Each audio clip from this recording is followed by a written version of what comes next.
Hey, bonjour tout le monde, j'espère que vous allez bien, bienvenue dans une nouvelle vidéo dédiée à Helm. Dans cette vidéo numéro 16 dédiée à Helm, on va s'intéresser à une démo sur la fonction essentielle de Helm pour les gens qui ne sont pas encore convaincus ou pour les gens qui en sont convaincus, et pour se donner un petit coup de boost sur l'intérêt de Helm et de pourquoi il faut passer du temps dessus et quelle est sa fonctionnalité première. Il a encore plein d'autres fonctionnalités, mais celle-ci est vraiment essentielle, c'est l'instanciation.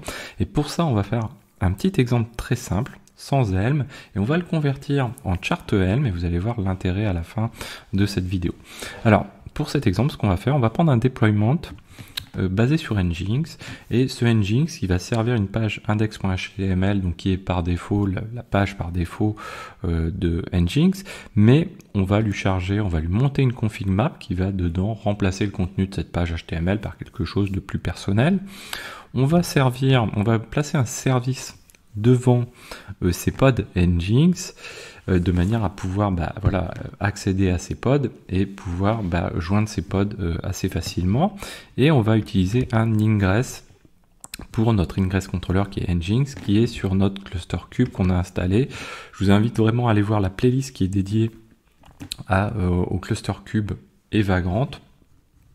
C'est vraiment quelque chose que j'utilise très régulièrement et ça me permet d'avoir le cluster cube que j'utilise depuis le tout début sur cette playlist dédiée à Helm. Alors on va commencer tout ça tranquillement.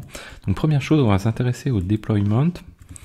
On va dézoomer un petit peu. Voilà, le deployment c'est celui-ci. On va le regarder, à chaque fois on va regarder les choses, on va faire du copier-coller parce que ça va nous permettre quand même de gagner un petit peu de temps. On va créer un répertoire qu'on va appeler vidéo 16 par exemple. Hop là. Quand on a ces alias et qu'on les perd. Alors, on va aller dans le vidéo 16. Dans ce vidéo 16, ce qu'on va faire, on va déjà créer le deployment.yml ici. Hop. Donc là, je mets bien l'extension en .yml avec le A et pas .yml. Comme ça, derrière, on va faire un copier-coller dans la chart Helm. Et la chart Helm est assez rigoureuse. Pour elle, il lui faut surtout le .yml et pas .yml. Alors, c'est un déploiement qui va s'appeler MyNginx. On va déployer 3 pods. La sélection de ces pods qui sont déployés, donc qui vont être associés au template par un label. Ce label, c'est app MyNginx. Ensuite, on a donc le template. Le template, sa partie principale, donc c'est on a les métadatas de ce template qui est le label app MyNginx. Et derrière, du coup, on applique ce label à ces containers, donc aux spécifications du template de container, qui est donc le container qui est basé sur une image Nginx. Le label, donc, il va permettre de faire la correspondance avec le match label pour l'associer, donc associer ces pods à ce déploiement en particulier. On dit qu'on est sur le port 80 et on va faire un montage, comme je vous disais. Le montage, il est assez simple, c'est celui-ci. Donc on va monter dans le chemin, donc dans notre conteneur USR share Nginx HTML, donc le directory, on va venir monter un volume sous forme de config map. Cette config map va s'appeler MyNginx. Donc on enregistre ça. Donc ça, c'est le deployment. Ensuite, on va s'intéresser à la config map en question.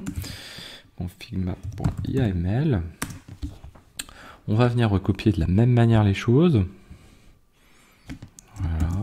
Alors je fais des copier-coller tout simplement pourquoi? Parce que je suis pas bon et si je le fais comme ça de tête, j'ai oublié des morceaux et on n'a pas fini. Donc la config map, elle s'appelle MyNginx aussi. Donc vous voyez que tous les noms, je les place avec MyNginx. Vous allez voir à la fin de la vidéo l'intérêt de le faire. En tout cas, la démonstration repose en partie, bien sûr, vous l'avez compris, un petit peu là-dessus. Et donc là, on dit qu'on a un fichier qui va s'appeler index.html et qui va venir être chargé donc dans notre mount, dans les pods en question, dans les containers, dans le var dans USR share Nginx HTML. Et là, le contenu de ce fichier, c'est my home par exemple. Donc là, on enregistre. On a ensuite donc notre service qui est nécessaire, sinon on ne peut pas accéder à nos pods. Donc On va créer un service.yml également. On va venir coller nos éléments. Et là, bien sûr, le nom de ce service, c'est MyNginx. Ça ne pose pas de souci. On va lui coller un petit label MyNginx également, qui n'est pas forcément nécessaire, mais on verra dans la prochaine vidéo. Ça va nous permettre de travailler justement ensuite avec Helm autour de la templatisation sur des exemples très très simples. On va taper donc du coup sur les pods sur leur port, le service sur le port 80. Et on va faire une sélection des pods. Donc tous les pods qui sont associés à ce service-là, on va les sélectionner par rapport à notre label app MyNginx et on est en cluster IP none. Ça, je l'enregistre. Et du coup, pour pouvoir joindre nos pods, pour pouvoir de l'extérieur les joindre et leur envoyer des requêtes, on va définir un ingress, puisque j'ai un contrôleur ingress Nginx, tout simplement. Là, je le copie. Donc vous avez tout dans le lien de la description de la vidéo, c'est classé, etc. Il n'y a pas de souci. On a donc notre ingress qui s'appelle MyNginx. On a une annotation pour faire de la réécriture sur slash. On a une rules et cette rules a dit tout simplement, voilà, tout ce qui arrive avec un host name, un header host mynginx.cube, eh bien c'est routé vers et ayant le pass slash, c'est routé vers le service, donc vers le backend, le service qui est MyNginx qu'on vient juste de créer plutôt, MyNginx sur le port 80. Donc là on va appliquer tout ça, donc kubectl apply-f, on peut appliquer un point, comme ça du coup on va avoir appliqué tous les fichiers. Donc là je peux regarder si je fais un kubectl get pod. Donc là les containers sont en cours de création, voilà, on a déjà un qui répond. Et là, ils répondent tous. Derrière, si je fais un kubectl get ingress, ça répond également. On sait qu'on est donc bien sur le host qui est ici. Moi, sur ma machine, sur mon laptop, dans le etc host, pour pouvoir simuler finalement notre DNS, on va aller dans le etc host. Et dans ce etc host, on retrouve bien ici notre mynginx.cube. Alors au passage, vous remarquerez que j'ai créé un 2 et un 3 également. Et on tape sur le load balancer qui est devant notre cluster Kubernetes. Donc très simple, rien de compliqué. Donc derrière, si j'ouvre un navigateur, que je colle ici mon mynginx, bien sûr, ça répond avec le message que j'ai dans ma config map, tout simplement. Donc si je veux éditer ma config map, alors là la petite particularité, si j'édite ma config map, il va falloir que je restart les pods pour qu'ils prennent en compte la modification. On reverra tout ça, c'est plein de petites choses à découvrir aussi avec Helm, dans les joies de Helm. Et du coup là on va se dire, mais c'est bien tout ça, mais imaginons que je veuille faire un MyNginx 2. Donc qu'est-ce que je fais? Là, en gros, j'ai mes 4 fichiers dans mon vidéo 16. Donc là, qu'est-ce que je fais si j'ai pas un outil qui va permettre de templatiser pour factoriser au maximum les choses? Éventuellement, je fais un cp-r vidéo 16, puis je vais appeler ça vidéo 17, et avec d'autres éléments, il va falloir que je change tous les noms. Et puis si on me demande ça 50 fois, comment je fais? Parce que le but c'est quand même d'instancier et d'en avoir le plus possible. Donc bien sûr, ce n'est pas faisable. Humainement, ce n'est pas concevable. Même avec du scripting, c'est absolument pas intéressant de le faire. Donc c'est là où intervient Helm. On va faire un Helm create et on va créer une chart. Cette chart, on va l'appeler MyNginx, comme ceci. Donc là, je vais avoir mon répertoire MyNginx qui est là, avec ce qu'on a déjà vu jusqu'ici dans la vidéo, dans les premiers éléments notamment de la vidéo. On va pouvoir se rendre dans Template, on va aller se faire un petit clean, parce que je ne veux pas repartir de tout ce qui existe là, donc je vais juste supprimer tout ce qui est en .yml, comme ceci, hop, voilà. Et je garde tout le reste. Donc là, on garde bien le helpers, on s'en servira dans la prochaine vidéo, vous verrez, on va découvrir les helpers, on va découvrir d'autres éléments. On peut supprimer également, on s'en sert pas, la partie test. Voilà. Hop, voilà, parfait. Donc on va aller recopier finalement ce qu'on avait ce qu'on vient de créer tout à l'heure. On sait c'est fonctionnel. Donc on va aller créer, recopier tout ce qui est dans vidéo 16. On va le prendre, on va le placer au même endroit dans notre template ici. Donc ça, premier pas. Deuxième chose, on va aller supprimer déjà tout ce qu'on a fait. Donc on va aller supprimer kubectl delete deploy my-nginx. Et moi j'en veux pas, je veux pas non plus donc on va faire un delete de svc my-nginx, voilà, et on va venir supprimer le ingress également, l'ingress également, et la config map bien sûr aussi. Hop, voilà. Donc là, on vient de faire le gros clean et on va repartir de zéro. Alors là, la petite subtilité, donc on se dit, tiens, on va templatiser. Nous, on a le nom my-nginx. Le nom my-nginx, finalement, il peut correspondre à notre nom de release. Si on met le nom de la charte, ça n'a pas vraiment de sens parce qu'on ne va pas pouvoir instancier un nom de charte. Une charte, c'est comme si on avait un nom de fonction. Et si on veut instancier une fonction, c'est pas le nom de la fonction qu'il faut prendre, c'est bien l'élément qui en découle. Ou le nom d'une classe, bah, c'est bien l'élément qui va en découler, donc tout ce qui est devant le égal, donc l'instance de cette classe, mais pas le nom de la classe. Donc on va prendre le nom de la release, et c'est autour de ce nom-là qu'on va travailler. Et nous, très simplement, si on regarde un petit peu nos fichiers, si on prend par exemple le plus simple, c'est la config map. Nous, on veut aller modifier le nginx ici et finalement mettre le release et ça n'a pas d'autre impact sur ce fichier-là. Si on prend un fichier un petit peu plus complexe, légèrement, si on va remplacer le nom my-nginx, ici, ça pose pas de souci. Ici, sur le match label, au contraire, on a vraiment intérêt à venir le remplacer parce que, comme je vous disais, le deployment, il va faire une association avec les pods. Si le nom qui est là est le nom d'une autre instance, et bien du coup il va faire une mauvaise association et là on va tomber sur un cas de figure qui va pas être du tout intéressant. Donc là effectivement, là aussi on a besoin de venir remplacer finalement par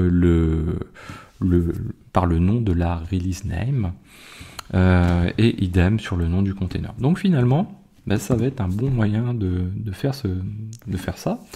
On va aller chercher donc tous nos fichiers qui sont ici, qui sont en name avec étoile.yml. Hop là, je suis... qu'est-ce que je lui ai fait? De toute façon, on peut prendre tout. De toute façon, pourquoi il me prend pas le name? Non, bien sûr que non. Étonnant. Ah si, ouais, ok. Pardon. Voilà. Donc on va se limiter au YAML bien sûr. Donc on a nos fichiers format YAML. Hop. On va prendre un exec. On va prendre ce qu'on va faire. On va faire un sed -i et on va venir faire des modifications. On va prendre dans tout. Donc là, ça nous permet de, voilà, on récupère avec le find tous les fichiers et dans chacun de ces fichiers, on va appliquer un sed. Ce sed, hop là, on va se le remettre comme ça. Voilà, ce sed, ce qu'on va faire dedans, on va venir chercher tout ce qui est my-nginx et on va venir le remplacer par, donc on va le remplacer partout, donc on prend l'option G et on va venir le remplacer par .release.name. Donc celui-là, on l'a déjà vu, ça nous permet de récupérer le nom de la release. Ensuite, on va appliquer ça partout et on va faire un anti-slash point. Voilà, donc là j'ai fait ça. Si je refais un cap de tous mes fichiers qui sont format YAML, juste pour voir un petit peu ce qui s'est passé, vous voyez que par exemple sur le service, vous voyez qu'on a les labels qui ont bien été modifiés, on a le sélecteur qui a bien été modifié aussi, on a la même chose, hop là, j'arrive pas à remonter, voilà, on a la même chose sur l'ingress, donc en plus ça vient modifier le host, parfait. Très bien, hein, c'est ce qu'on veut, comme ça si jamais on a plusieurs instances, on va voir notre host qui va s'adapter, etc., etc. Donc ça c'est vraiment ce qu'on cherche. Je crois que j'oublie rien, je vais quand même checker au passage. Voilà, toc toc, non, parfait. Et du coup, voilà, maintenant on n'a plus qu'à installer et à jouer notre chart. en installant différentes releases. Donc si on veut faire exactement ce qu'on a fait précédemment, c'est-à-dire créer un déploiement qui va répondre sur le host mynginx.cube, qu'est-ce qu'on va faire? On va faire un helm install mynginx, donc là c'est le nom de la release, et ensuite on va dire voilà, ma chart elle est dans le répertoire mynginx, et on va l'installer comme ceci. Donc là, quel est l'effet? Si je fais un kubectl get pod, il est en train de créer comme tout à l'heure des pods, puisqu'il a un deployment qui se nomme mynginx. On a le service, on va faire svc, on va faire un ingress également. On a également donc le service qui va correspondre, qui est ici, le mynginx. Et on retrouve bien sûr l'ingress avec le mynginx. Donc là, si je rafraîchis, finalement, j'ai ni plus ni moins que ce que j'avais déjà tout à l'heure. Maintenant, imaginons, j'ai besoin d'instancier, comme je voulais faire tout à l'heure, je vous ai dit, moi je voulais jouer la même chose, parce que voilà, par exemple, j'ai plein de sites WordPress à installer, où j'ai plein de fois le même microservice modulo, des petites adaptations à installer, avec celui qui suit le même déploiement, c'est-à-dire un ingress, avec un service, avec un deployment, une config map, etc., etc. Quelque chose d'assez classique finalement. Et bien, là, qu'est-ce qu'on va faire? On va rappeler la commande le install. Et là, par exemple, pour le nginx 2, j'installe tout simplement l'instance numéro 2. Qu'est-ce qui se passe si je fais kubectl get pod? Il me crée des pods 2. Si je prends le deployment, j'ai bien le nginx 2 qui se lance. Si je prends le service, j'ai bien un deuxième service qui s'est créé, mynginx 2, et si je prends l'ingress, il m'a créé tout simplement l'ingress qui correspond avec, bien sûr, le host qui a été adapté. Je vous le rappelle, tout à l'heure ici, dans mon TC host, j'ai déjà pré-rempli le mynginx 2, et puis le 3, qu'on va voir bien sûr, vous vous doutez, juste après. Donc là, je vais repartir sur le mynginx 2.cube, et là, qu'est-ce qui se passe? Bien sûr, il répond. Et je pourrais adapter ma config map. Alors là, j'aurais dû le faire avant, parce que comme je vous disais, après, pour qu'une config map puisse être pris en compte par un pod, il faut qu'il y ait un restart de ce pod. Et on va pas pouvoir le faire aujourd'hui tout à fait avec les éléments qu'on connaît sur Helm, mais on le verra un petit peu plus tard. Et là, si je veux en faire, je veux faire le 3, je veux faire le 4, on peut imaginer même scripter tout ça, je veux faire le 5, le 6, et à chaque fois en plus j'ai un réplica de 3, Bon, j'aurais pu avoir, j'ai mis qu'une seule variable bien sûr, mais je pourrais avoir beaucoup plus de variables, et là vous voyez, tout est en train de se créer, de s'instancier, et si je repars ici sur mon instance numéro 3 avec son host, bien sûr ça répond, et si j'allais au 6, donc je peux aller rajouter ici le 6, hop. Tiens, on va les modifier celui-ci, on va dire, tiens, on a le 6, et bien le 6, hop, bien sûr, vous vous doutez que ça va répondre. Et voilà. Alors ça aurait été mieux d'adapter un petit peu la config map, tout ça, il suffisait simplement de reprendre par exemple dans la config map le nom de la release name, simplement pour identifier les choses. C'est un exemple tout simple pour vous montrer que voilà, Helm, vous allez pouvoir instancier et ensuite déployer en toute tranquillité les choses.